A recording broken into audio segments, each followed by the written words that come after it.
So growth, we believe, will recover this year. While the start may be slightly slow, we believe third quarter and fourth quarter will be positive growth. Inflation will significantly decline, resulting to a drop in interest rates. We believe the domestic debt optimization would be finalized and uncertainty would go out, leading to more activity in the government bond front. And we believe low valuations in equity resulting out of the confidence that comes out of domestic debt optimization process being finalized would see valuations also go up.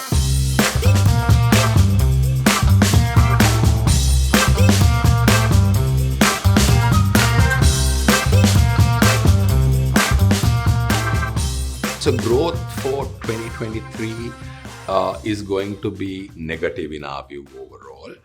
We are forecasting a contraction in the economy of anywhere between 4 to 6% for the full year. I would now probably tilt towards the lower end of that, saying 4% is more the likely number. However, that is as a result of the first quarter having fairly negative growth and the second quarter also following suit. But we do see a recovery from the third quarter onwards. So while the full year growth will be challenged, I believe that is more the first quarter being negative, but the second quarter really being the recovery aspect, and that is coming off DDR being finalized and economic activity getting back to normal.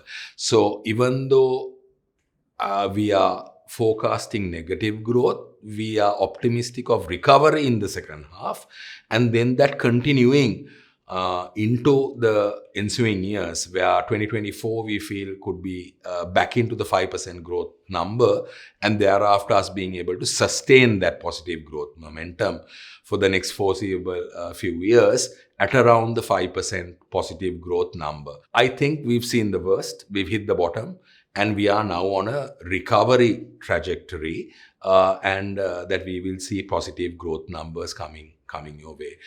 Part of that will be assisted, obviously, via an IMF program, which would need us to reduce our deficits, control spending, increase government revenue, so on and so forth, which already the government has started that process.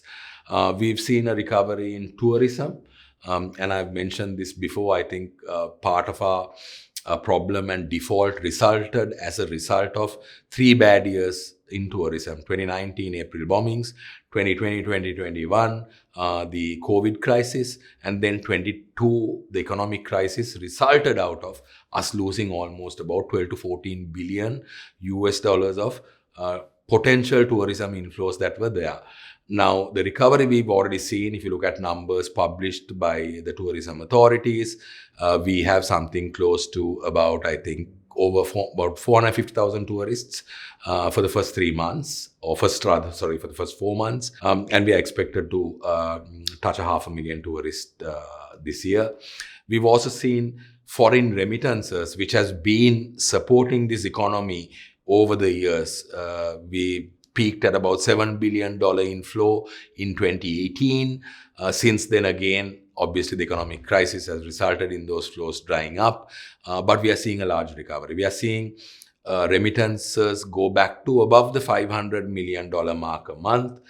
So by the looks of it, we'll probably touch about a 6 billion remittance inflows. Now, remittance inflows coupled with the tourism inflows would then be close to a $10 billion dollar inflow that is going to further drive growth. Sri Lanka also coming through the debt restructure, hopefully would then gain access to multilateral and bilateral funding sources. So the ADBs, the World Banks, the IMF, the IFC, various other multilateral agencies would consider re-lending to Sri Lanka where they have stopped currently. And that would result again in the government being able to borrow, whether it is for budget financing or whether it's for infrastructure development, to access this capital. I'm quite optimistic that post that, Sri Lanka towards the end of the year, or maybe in 2024, would probably even get an upgrade in its current rating.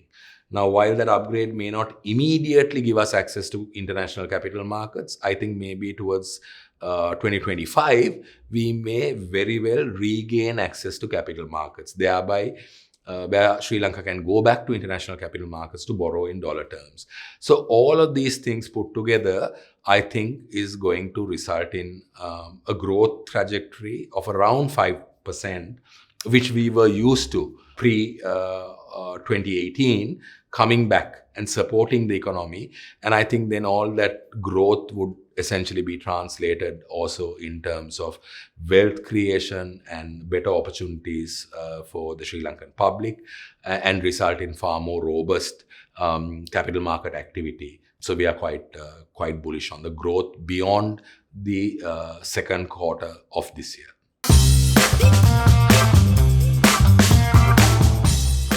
We are seeing a change in the financial landscape. And I think, I've always been a strong advocate of capital markets. And I feel capital markets can play a greater role in driving prosperity for this nation, in driving economic growth. Unfortunately, we are a country that is very dependent on our financial system. Capital formation and direction of that capital happens through the banking sector mostly, and the regulated financial entity sector. However, I think the change in the economic landscape, coming back to this growth story, the recovery of Sri Lanka, is going to lead to far more activity in the capital markets.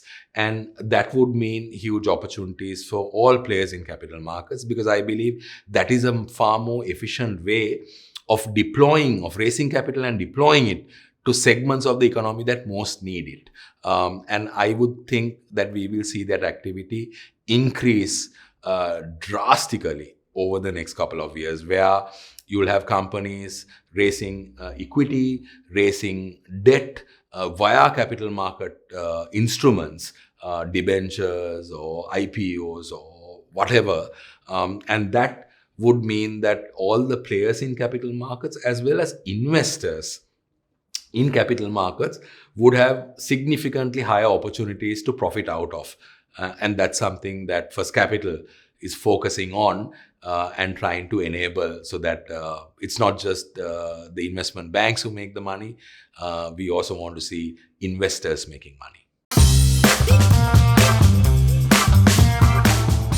So I think Sri Lanka finds itself in a very unique position following the economic crisis of last year, and having obtained the IMF program, sort of the economy rebounding.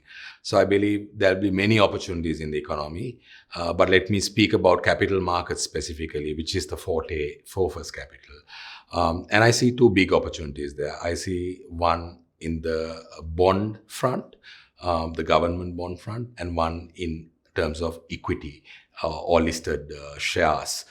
So on the bond front, I think we are currently having historically high interest rates that were precipitated because of the economic crisis, the government defaulting, the borrowing requirements going up, and rates sort of peaked at around 30% on government bonds. Since then, we've seen some decline. Rates have declined about 2-3% from the peak, but still hovering around due to the domestic debt restructure concerns around it.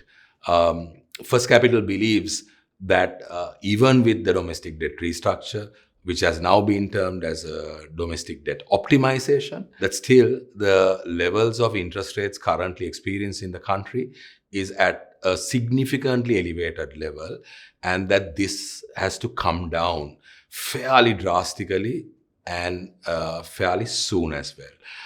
So that gives a significant opportunity for capital gains, trading gains in government bonds, for investors willing to take that punt and take that risk, investing into these historically high interest rates, because we believe that rates are definitely going to come down, and it's just a matter of time. Two things would happen.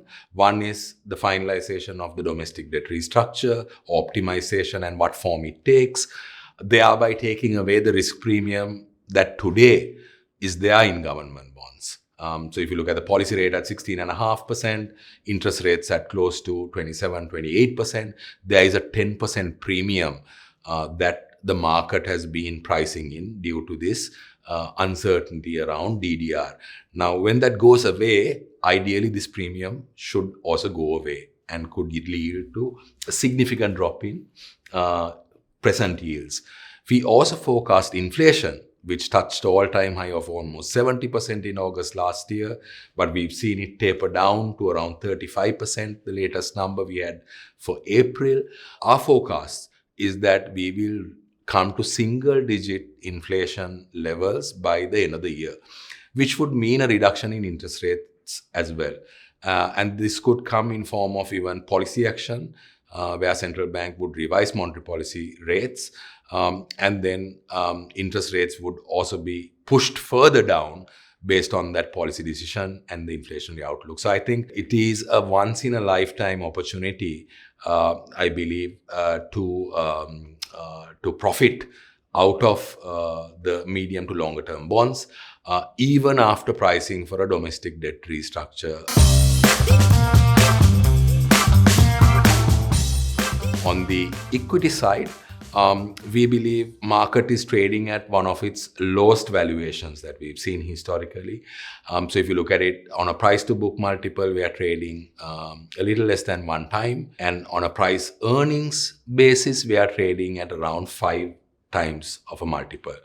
Now, if you look at the region again trades at maybe 1.5 to 1.7 times on price to book value, and maybe anywhere between 10 to 12 times on price earnings. So this shows the disparity. And while earnings may be challenged in the first 2 quarters of the year, we believe that earnings would rebound with growth in the economy coming back in towards the 3rd and 4th quarters of the year, and company earnings also then recovering and reflecting this. So the valuations would only become even cheaper. We've seen foreign investors being quite confident to take this. And if you look at last year as well as this year so far, we have foreign investment flows coming into both the bond and the equity front. However, domestic investors have been fairly cautious and waiting to see, I think, before they get in. So these 2 opportunities are something that First Capital believes are waiting to be taken. And we encourage our clients and investors to make use of this opportunity and enjoy those, probably once in a lifetime returns that would come your way if you do act now.